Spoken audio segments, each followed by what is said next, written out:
constante 0,4 por estar ubicado en la ciudad de Arequipa. El uso que nos indican es de vivienda 1, 2,5 el C. El suelo de nuevo por ser intermedio es 1,2.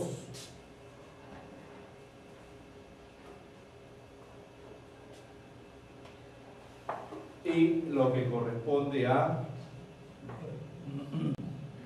el tipo de estructura, ¿no? El tipo de estructura.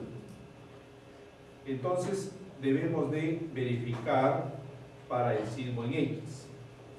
Esto sería para el sismo en X.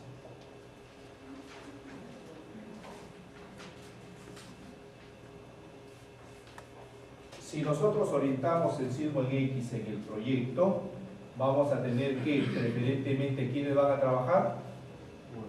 Muros para el sismo en X, ¿no? Esto es sismo en X todo completo desde acá.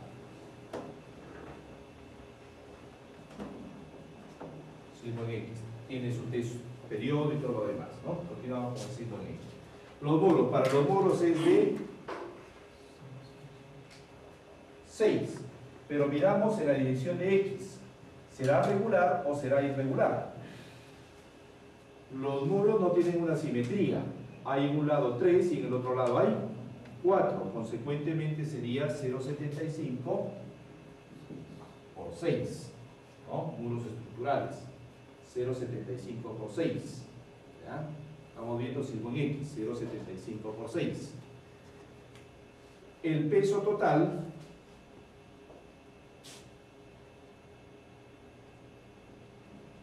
$173,367 más todos los pesos, $143,850, y obtenemos una cortante de 334 toneladas. La comprobación de C sobre R. C sobre R, 2,5 sobre 4,5, 0,555, el cual es mayor de 0,125. Amén. Distribución por la altura.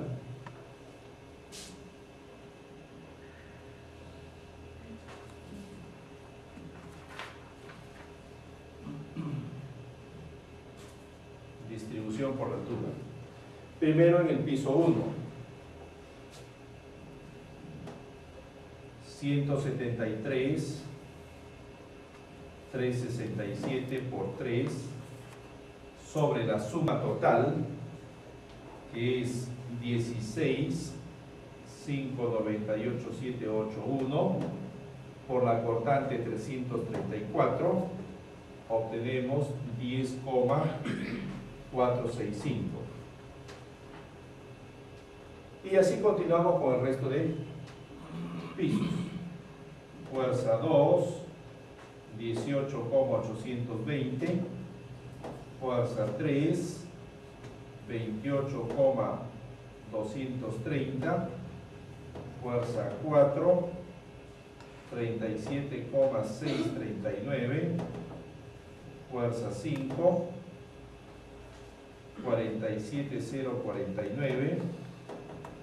6, 56,459, 7, 65,869 y 8, 69,469. Pero eso ha sido para el sismo en X, y para el sismo en Y es otro resultado. No se puede considerar como en los casos anteriores que había una simetría total. En este caso ya no. Entonces, sismo en Y. Sismo en Y positivo. Sismo en Y. ¿Cómo sería para el sismo en Y?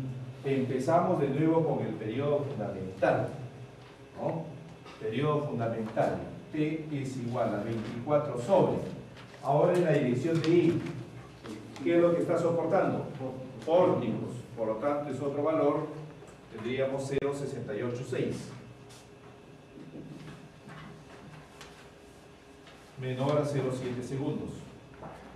Nótese porque la estructura ya no es regular al 100% como lo que teníamos antes y que es uno solo y orientamos los sismos la misma fuerza en ambas direcciones. En este caso ya se trata de, en una dirección, pórticos y en otra dirección, muros preferentemente, ¿no? Entonces tenemos otro periodo fundamental. ¿Para qué nos va a servir ese otro periodo fundamental? Para continuar con todo el proceso, ¿no? La cortante, el C, 2,5 de 0,6 sobre 0,686, eso es igual 2,186. C sobre R, 2,186, R es igual. Miramos en el otro sentido, ¿será simétrico o no será simétrico? ¿Existirá regularidad o no? No existe regularidad, ¿no? No existe regularidad, ¿no? Primero, por la esquina entrante. Y segundo, porque los pórticos tampoco son simétricos en esa dirección. Por lo tanto, tendríamos 3/4 de R, ¿no? En este caso, 6 y es 0,364, lo cual es mayor de 0,125. Ahora distribuimos las fuerzas en cuanto a lo que es la cortante. La cortante será igual 0,4 por 1 por 2,186, que es el C. Luego el suelo sigue siendo el mismo, 1,2, y el R una vez más ha variado, 6.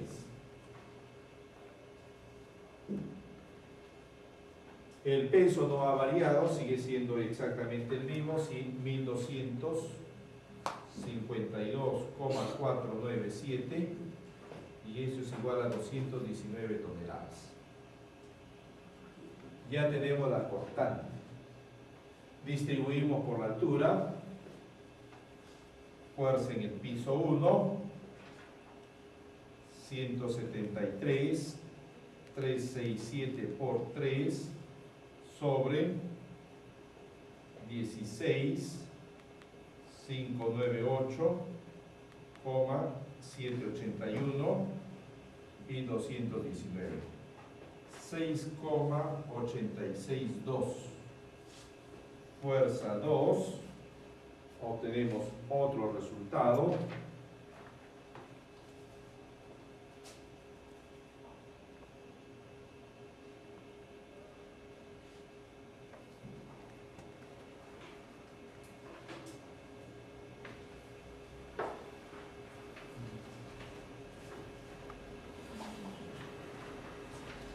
Obtenemos otro resultado.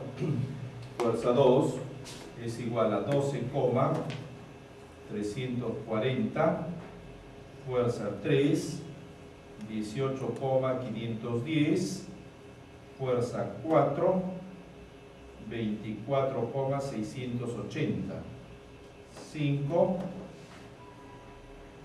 30, 850, 6, 37, 019, 7, 43, 189 y 8, 45, 550. Como podemos apreciar, existen dos valores de fuerzas, uno será en X y la otra será en Y. Esta es en la dirección de Y, por lo tanto le ponemos 1Y, 2Y, 3Y, 4Y, 5Y, 6Y, 7Y, 8Y. Y estos serán en X. Son diferentes las fuerzas que se van a aplicar en el mismo lugar, pero son diferentes. Por decir, la edificación tiene esta forma y por acá es el centro de masa. Estamos viéndolo en planta. Por decir el piso 8, ¿qué es lo que vamos a colocar? Para el sismo en X vamos a colocar una fuerza 8X. Para el sismo en X. En cambio, para el sismo en Y, en ese piso,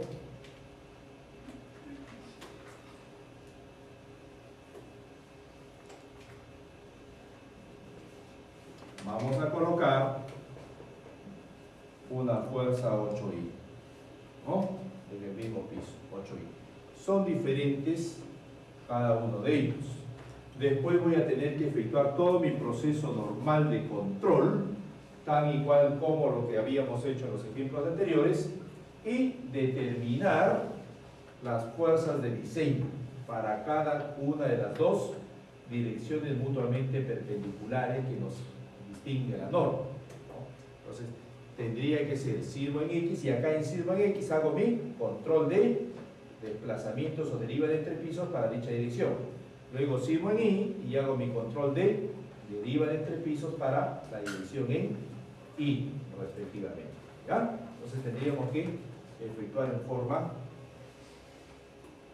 alterna cada una de las dos direcciones, ¿no? Avanzando, el siguiente punto es cómo va a influenciar balasto en el análisis sísmico. ¿Cómo va a influenciar? Hasta ahora hemos visto lo que es empotramiento fijo en la base, ¿no? Estamos empotrando en la base. ¿Qué pasaría cuando voy a incorporar el coeficiente de balasto? ¿Cómo va a cambiar cada uno de estos resultados que se van a tener, ¿no? Primero, ¿cómo determino balasto? Winkler, desde el año 1886, generó este famoso coeficiente C sub 1, que no es más que el coeficiente de balasto vertical. Después pasaron muchos años y se generó otro balasto que se le conoce como horizontal. Pero el balasto vertical, ¿cómo es que lo calcula? Depende del módulo de elasticidad del suelo, depende de la profundidad del estrato del suelo y del coeficiente de Poisson del suelo. Entonces, Winkler, ya en los años 1886, nos hablaba pues de la interacción suelo-estructura. Significa que la interacción suelo-estructura no es un tema que se podría indicar de los últimos años, sino es un tema ya bastante antiguo. ¿Qué planteaba? Verifica las cimentaciones y ve que existe deformaciones. Como existe deformaciones, no encuentra otra alternativa de que el suelo no es infinitamente rígido, sino que va a deformarse, ¿no? Entonces, Winkler es quien genera balasto vertical. El balasto vertical es, según su teoría, el C sub 1, que ahora lo conocemos como C sub Z, coeficiente de balasto, ¿no? Coeficiente de balasto. ¿Cómo lo entendió Winkler a balasto? Como un colchón de resortes en la base. Entonces Winkler lo plantea como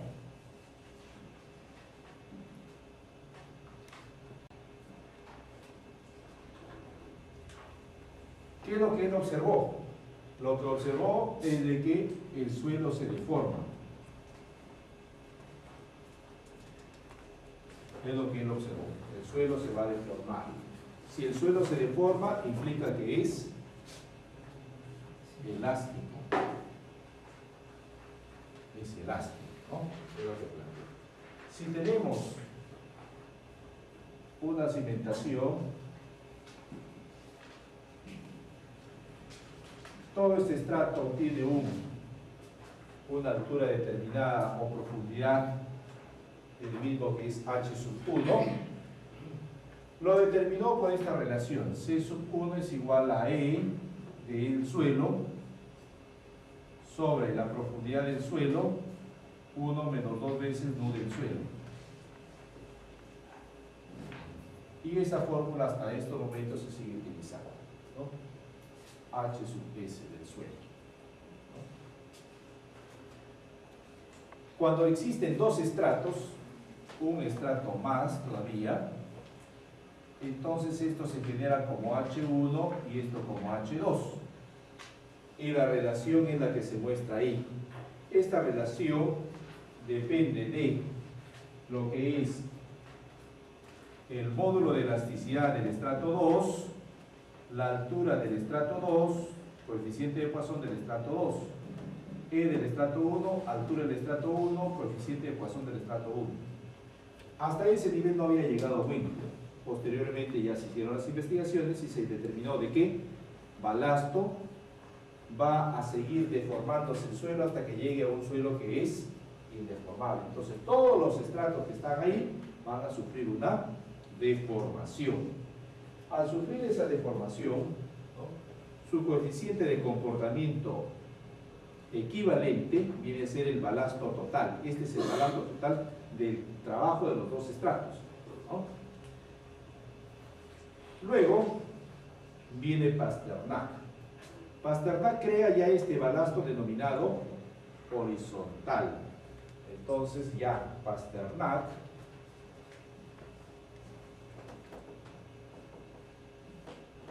crea el balasto horizontal.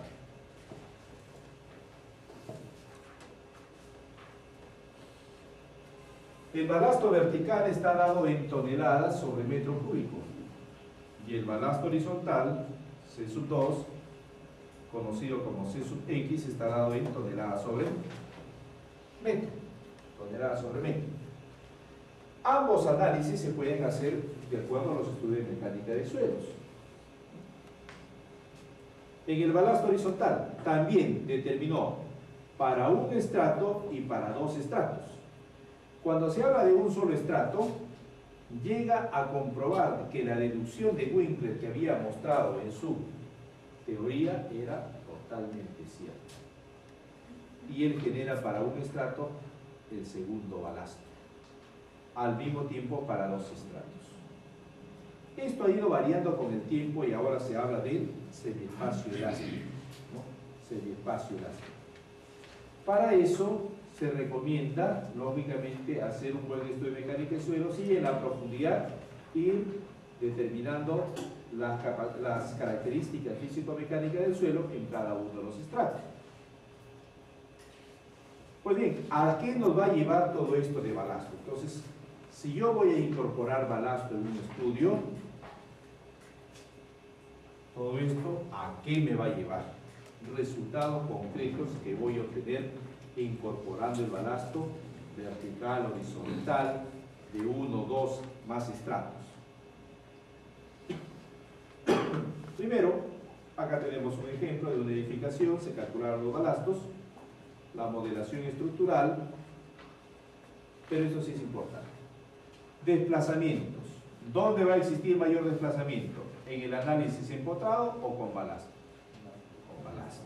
Entonces, primero, ¿qué es lo que genera la superestructura?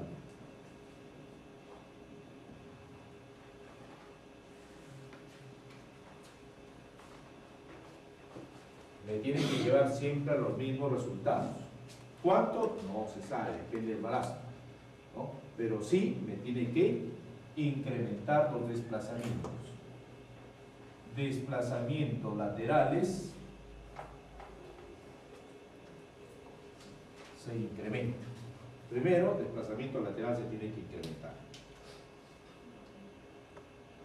En cuanto a lo que es la subestructura,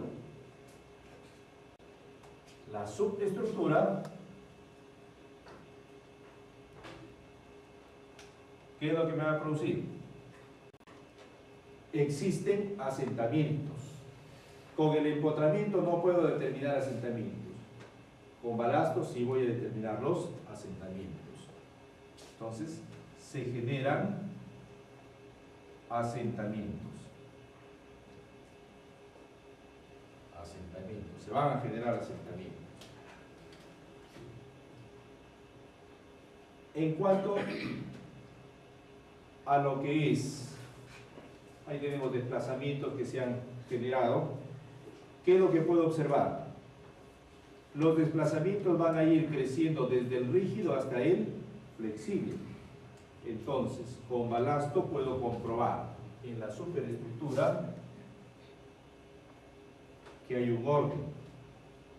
Incorporo balasto para un flexible, para un intermedio y para un rígido, y me doy cuenta de que la teoría de que el suelo rígido no va a permitir mucho desplazamiento es cierto.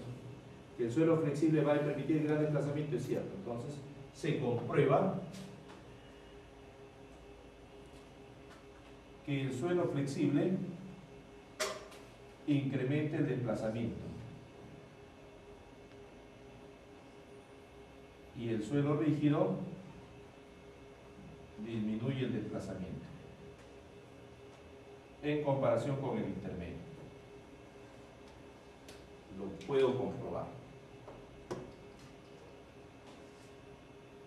En cuanto a los asentamientos, también puedo comprobar de que el flexible es el que me va a generar mayor asentamiento en comparación con el rígido. Se comprueba que el suelo flexible incrementa el asentamiento y que el suelo rígido disminuye el asentamiento.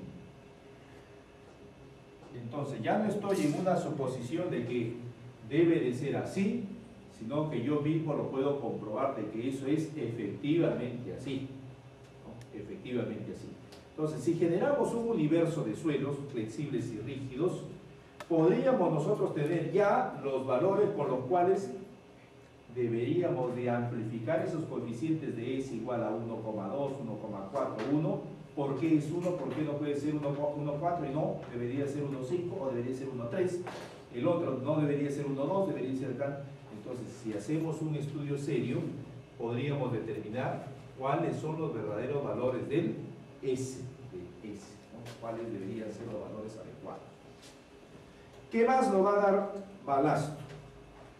En la superestructura, ¿no?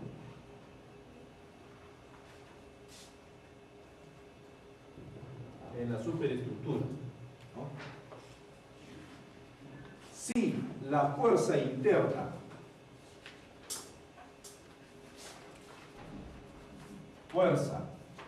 producto de balasto es mayor que la fuerza empotrado, si la fuerza con balasto es mayor que la fuerza empotrado,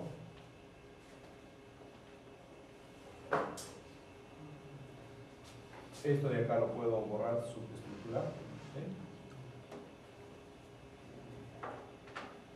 si la fuerza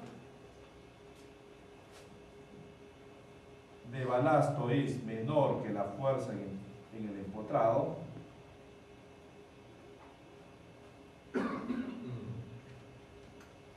si la fuerza de balasto es menor que la fuerza producto del empotramiento, implica que mi estructura está correctamente modelada. Es ok, mi estructuración, mi modelación. Pero si la fuerza de balasto es mayor que la fuerza producto del empotramiento, me indica que mi estructura es flexible.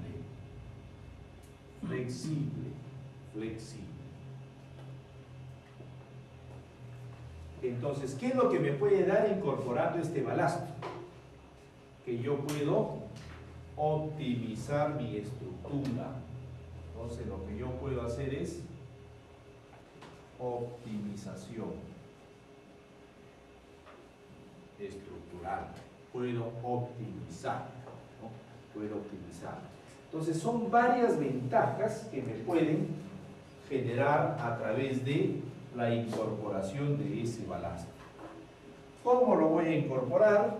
Ya habíamos hablado en una de las preguntas. Entonces, esos son los puntos primordiales que balasto me va a dar dentro de un diseño estructural. Y si me voy un poco más allá y hacer un estudio de investigación más serio, yo podría determinar acá el punto de quiebre entre el flexible y lo que es el rígido, con el cual yo podría hacer un diseño óptimo. enseñó. Consecuentemente, podría yo ver los R reales en cuanto a tal o cual sistema estructural.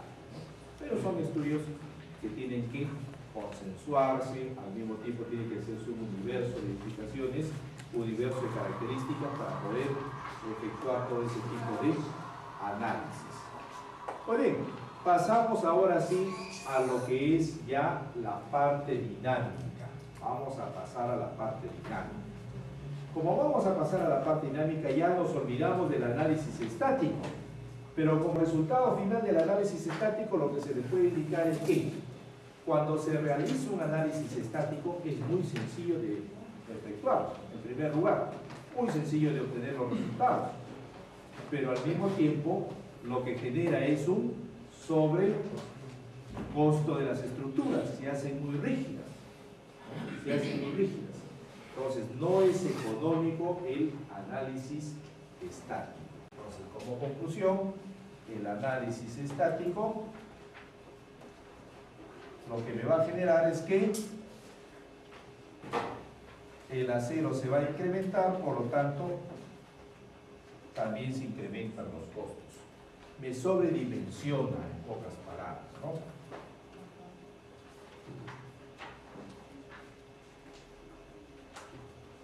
Me sobredimensiona cada uno de los elementos estructurales. Si yo no quiero hacer ese análisis estático, la norma me habla de que puedo hacer un análisis dinámico.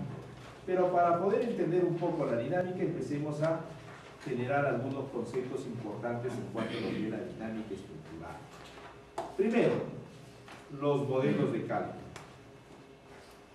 Hay que entender de que, si hablamos de dinámica estructural, estaríamos hablando de dos cosas. Primero, la rigidez del edificio y segundo, las fuerzas inerciales.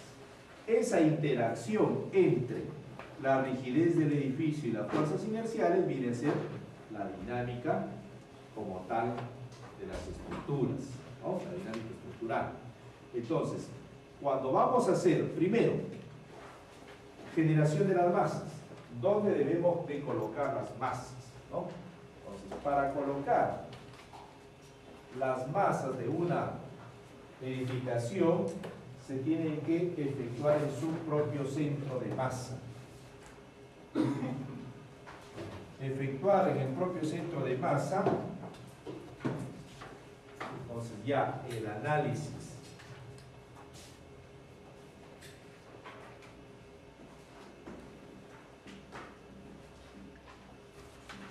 dinámico debo de entenderlo como una interacción de la rigidez del edificio más las fuerzas inerciales.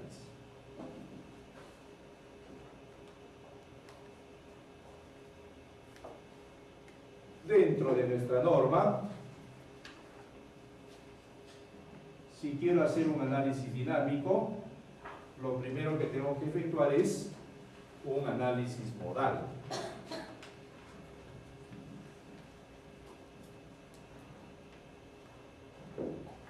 Y luego un análisis espectral.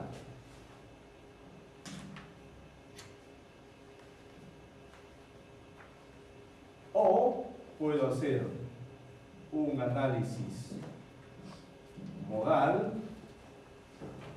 más un análisis tiempo histórico. Cualquiera de los dos puedo hacer, ¿no? Están permitidos. Cuando hablamos del análisis modal,